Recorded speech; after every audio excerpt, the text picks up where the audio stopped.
Olá, boa noite, tudo bom com vocês? Professor Diogo, caros colegas, saudade de vocês. Bom, eu vou falar aqui um pouquinho da ação e consignação em pagamento, né? Vou falar um pouquinho como acontece o procedimento que está lá em casa do nosso Código de Processo Civil e no nosso Código Civil também. Esse é um procedimento onde aquele devedor, ele quer cumprir a função de fazer um pagamento, porém ele tem dificuldades, né?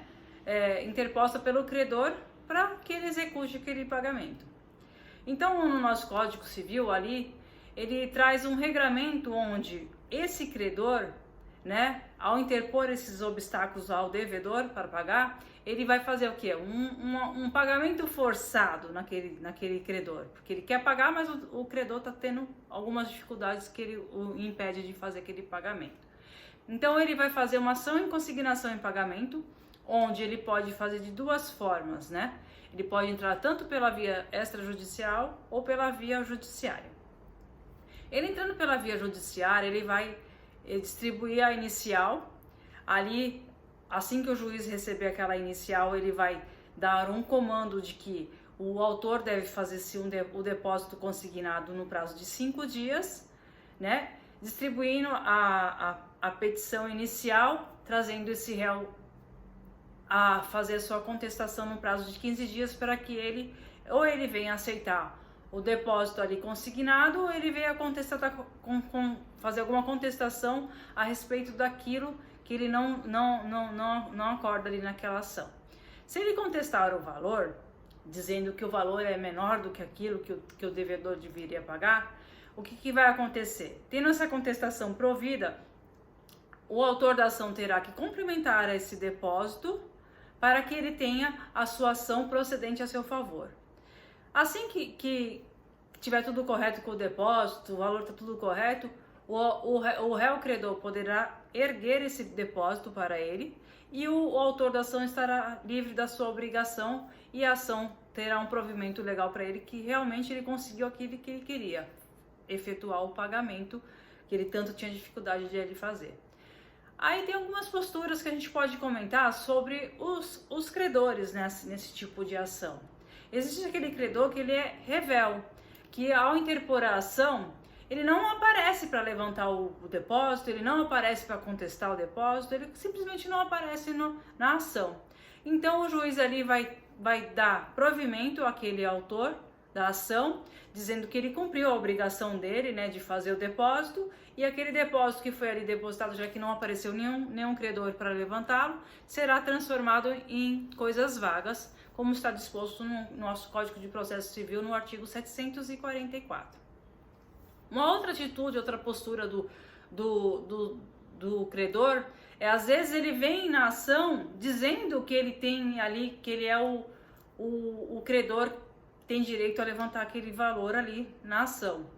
Então ele vai ter que comprovar a sua legitimidade de direito de levantar aquele depósito ali feito ou aquela coisa ali depositada naquela ação.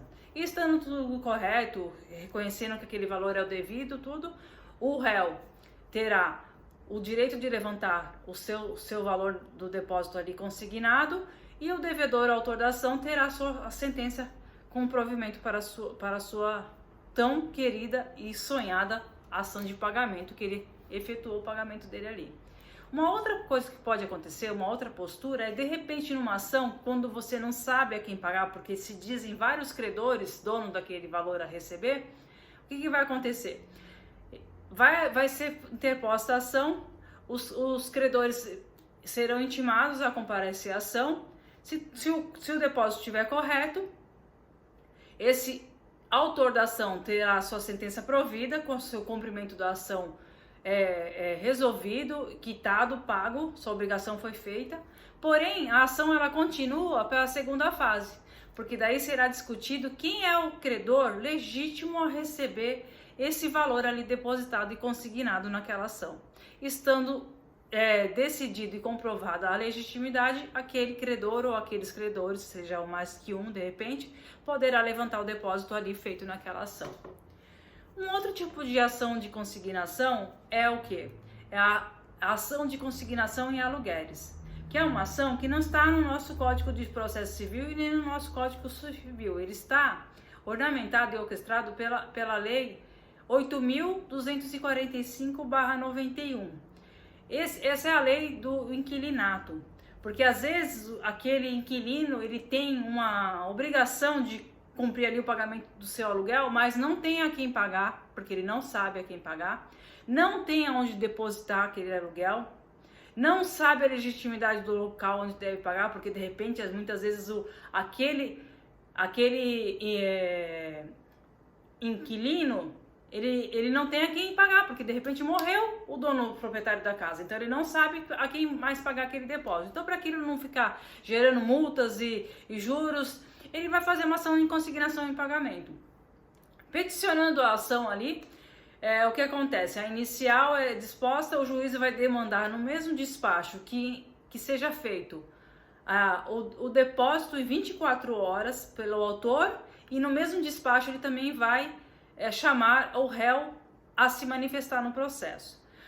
E havendo assim a concordância daquele depósito ali feito na ação em consignação dos aluguéis, o autor da ação, que é o devedor, terá provimento à sua ação e terá sua função cumprida e será libertada daquela sua obrigação.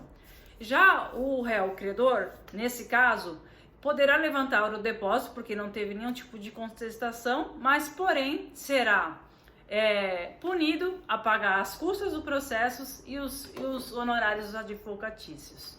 Bom, gente, isso foi um pouquinho de ação em consignação que eu trouxe para vocês, tá? Espero que vocês tenham gostado. Um abração e até uma próxima.